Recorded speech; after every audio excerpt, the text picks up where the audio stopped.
All right, pay close attention to the things that you're gonna need. The drain bolt is 17 mil. You're gonna need that. You're gonna need an oil filter. I always like to use the Mobile One Extended Life. These are my favorites, especially when they're on sale. You're gonna need a funnel. You're gonna need the oil itself. This car takes 4.8 liters. I'll put that in quarts. Sorry, I'll put that in gallons right here. You're also gonna need oil drain pan and obviously a bunch of rags because there's always a mess. I always manage to make a mess when it comes to these things. It's absolutely incredible. You wanna make sure you give this thing a good shake because if it's been sitting for a long time on the shelf, all the good stuff, you know where it goes, right? Yeah, right to the bottom. All right, let's make this quick because it's cold outside and the wife has to go to the store. Get your car up on the ramps, pop the hood, locate your dipstick, which is right here, and also your oil filter, which is right here, right behind it. What time is it? Well, it's time to throw your oil pan under and get under it. As you make your way under the truck, you're gonna wanna locate the drain bolt, which is right here. That's what it looks like. That's what you're looking for. You're gonna pull her out and let her drain.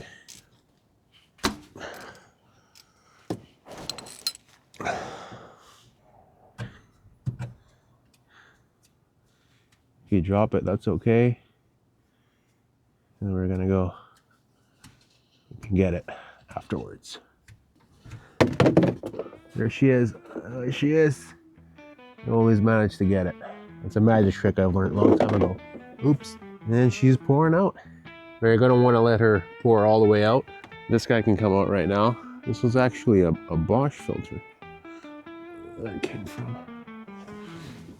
I always put this guy right here. What I like to do after removing the oil filter is just clean this little cavity here, this little reservoir, because there's always seems to be a little bit of residue in there. You just clean that out and we're good to go.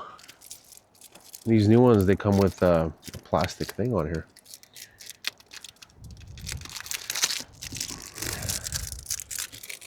When you get your new oil filter is with the new oil, just put just a little bit of oil in it. Just enough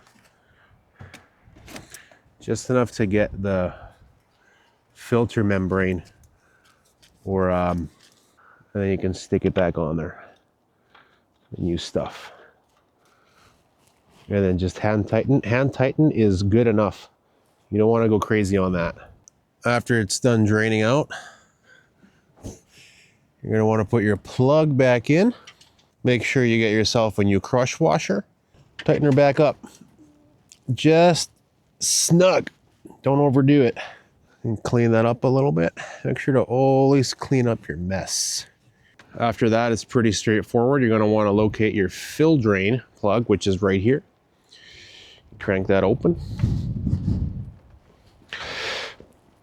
Oh, this one's a hard one. Oh.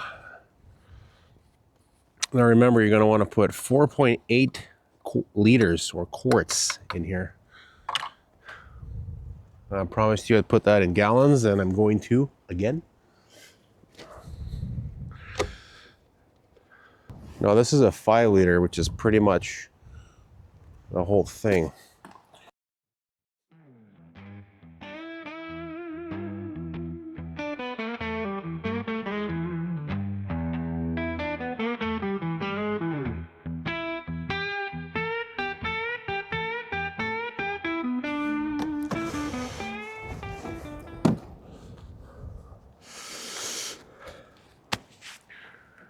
Now, if you're unsure, you're going to want to check your dipstick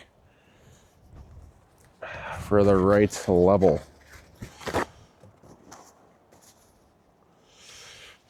It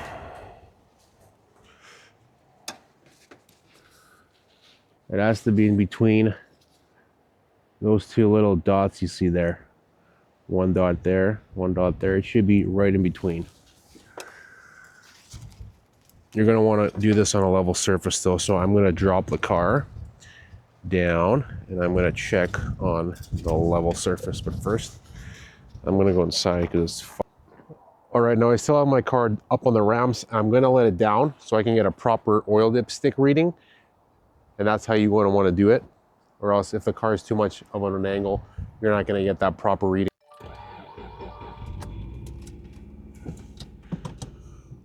Let's get her down. Beautiful. And just let it sit there for a bit.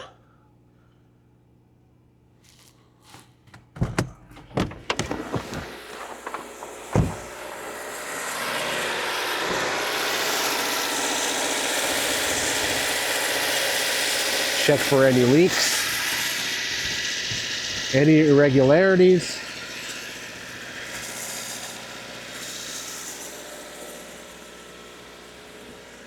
Any leaks on the bottom? No.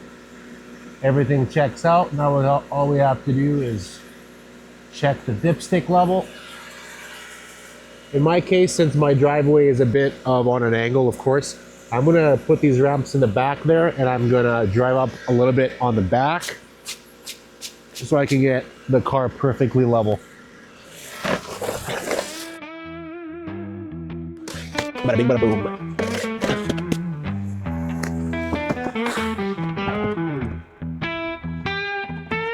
All right, that looks level right there. I'm gonna let that run for a minute.